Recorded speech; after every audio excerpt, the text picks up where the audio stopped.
ಲಂಬಾಣಿ ಸಮುದಾಯಕ್ಕೆ ತನ್ನದೇ ಆದ ಜೀವನ ಶೈಲಿ, ವೇಷಭೂಷಣ, ಕಲಾರೂಪಗಳು ಮತ್ತು ಪಾರಂಪರಿಕ ಆಚರಣೆಗಳ ಮೂಲಕ ಭಾರತೀಯ ಸಂಸ್ಕೃತಿಯ ವೈವಿಧ್ಯತೆಯನ್ನ ಜೀವಂತವಾಗಿರಿಸಿದೆ.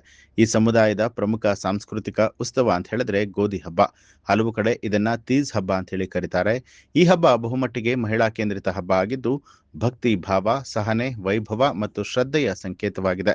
ಚಿತ್ರದುರ್ಗ ಜಿಲ್ಲೆಯ ಚಳ್ಳಕೆರೆ ತಾಲೂಕಿನ ರೇಖಲಗೆರೆ ಗ್ರಾಮದಲ್ಲಿ ಗೋಧಿ ಹಬ್ಬವನ್ನ ಲಂಬಾಣಿ ಸಮುದಾಯದವರು ವಿಶೇಷವಾಗಿ ಆಚರಣೆ ಮಾಡ್ತಾರೆ.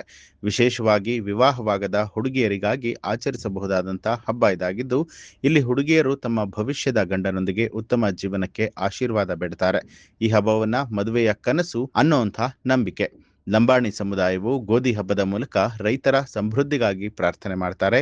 ಮಳೆಯ ಆರಂಭಕ್ಕೂ ಮುನ್ನ ಪ್ರಕೃತಿಯೊಂದಿಗೆ ಇತರ ಜೀವಿಗಳ ಸಹಜ ಜೀವರಚನೆಗೆ ಕೃತಜ್ಞತೆ ಸಲ್ಲಿಸುವಂತ ಆಚರಣೆ ಇದಾಗಿದೆ.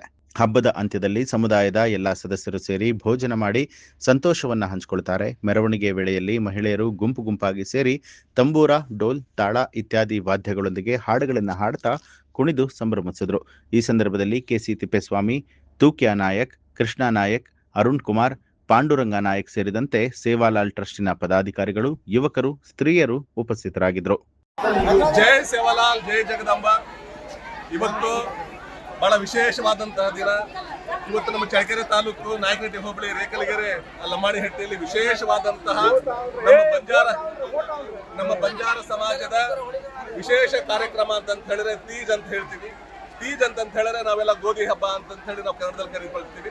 ಇದರ ಸಂಕೇತ ಸಮೃದ್ಧಿ ಅಂತ ಹೇಳಿ. ಹಸಿರು ಎಲ್ಲಿರುತ್ತೋ ಅಲ್ಲಿ ಉಸಿರಿರುತ್ತೆ, ಉಸಿರು ಎಲ್ಲಿರುತ್ತೋ ಅಲ್ಲಿ ಸಮೃದ್ಧಿ ಇರುತ್ತೆ ಅಂತ ಹೇಳಿ ಸಮೃದ್ಧಿ ಸಂಕೇತವಾಗಿ ಇಡೀ ಜಗತ್ತಿಗೆ ಯಾರು ಯಾವ ಸಮಾಜದಲ್ಲೂ ಯಾವ ಧರ್ಮದಲ್ಲೂ ಕಾಣ್ದಿರುವಂತಹ ವಿಶೇಷ ಕಾರ್ಯಕ್ರಮ ಅಂದ್ರೆ ನಮ್ಮ ತೀಜ್, ಈ ಹಸಿರು ಗೋಧಿ ಹಬ್ಬ ಅಂತ. ಇದರ ಉದ್ದೇಶ ನಾಡು ಸಮೃದ್ಧಿಯಾಗಿರ್ಲಿ, ಕಾಲ ಕಾಲಕ್ಕೆ ಮಳೆ ಬೆಳೆ ಆಗಲಿ. ರೇಖಲಗೆರೆ ಲಂಬಾಣಿಹಟ್ಟಿಯಲ್ಲಿ ಸುಮಾರು 12 ವರ್ಷದಿಂದ ಇವತ್ತು ಗೋಧಿ ಹಬ್ಬ ಇಡೀ ಚಳ್ಳಕೆರೆ ತಾಲೂಕಲ್ಲಿ ಮೊಟ್ಟ ಮೊದಲನೇ ರೇಖಲಗೆರೆ ಲಂಬಾಣಿಯಲ್ಲಿ ಮಾಡಿರೋದು.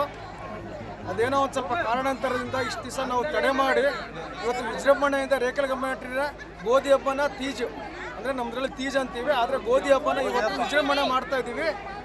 ಈ ಗೋಧಿ ಹಬ್ಬ ಮಾಡೋ ಒಂದು ಲಕ್ಷಣ ಅಂದರೆ ಇಡೀ ಊರಿನ ಒಂದು ಬಾಂಧವ್ಯ, ಇಡೀ ಗ್ರಾಮಸ್ಥರು ಸೇರಿ ಒಂದು ಹಬ್ಬ ಮಾಡ್ತಿರೋದು. ಈ ಹಬ್ಬದ ಸಂಕೇತ ಏನಂತಂದರೆ ಮಳೆ ಬೆಳೆ ಬರಲಿ ಮತ್ತು ಒಂದು ಆರೋಗ್ಯವಾದ ಸ್ಥಿತಿಯಲ್ಲಿರಲಿ. ಇವತ್ತು ನಮ್ಮ ಒಂದು ಧರ್ಮಗುರು ಆದಂಥ ಸರ್ದಾರ್ ಸೇವಾಲಾಲ್ ಸ್ವಾಮೀಜಿಗಳು ಇವತ್ತು ಇಡೀ ಇಂಡಿಯಾದಲ್ಲಿ ಬ್ರಿಟಿಷ್ ವಿರುದ್ಧ ಕೂಡ ಹೋರಾಡಿ ನಾವು ಇವತ್ತು ಮಾಡಿರೋ ಒಂದು ಕರ್ತವ್ಯವನ್ನು ಆ ಸರ್ದಾರ್ ಸ್ವಾಮಿ ಸೇರಬೇಕು. ಅವ್ರ ಜೊತೆ ಬಂದಂಥ ಜಗದಾಂಬ ಮಾರಿಯಮ್ಮನ ನಾವು ಇವತ್ತು ಅವ್ರ ಜೊತೆಯಲ್ಲೇ ಕರ್ಕೊಂಡು ಹೋಗೋ ಮಾರಿಯಮ್ಮನೂ ಮಾಡ್ತಾ ಇದ್ದೀವಿ, ಸರ್ದಾರ್ ಸೇವಾಲಾಲ್ ಸ್ವಾಮೀಜಿಗೂ ಮಾಡ್ತಾ ಇದ್ದೀವಿ. ಇವತ್ತು ನಮ್ಮ ಧರ್ಮಗುರು ಅಂತ ಸರ್ದಾರ್ ಸೇವಾಲಾಲ್ ಸ್ವಾಮೀಜಿಗೆ ನಾವು ಜೈ ಸೇವಾಲಾಲ್. ನ್ಯೂಸ್ ಅಲರ್ಟ್ ನಿಮ್ಮಿಂದ ನಿಮಗಾಗಿ.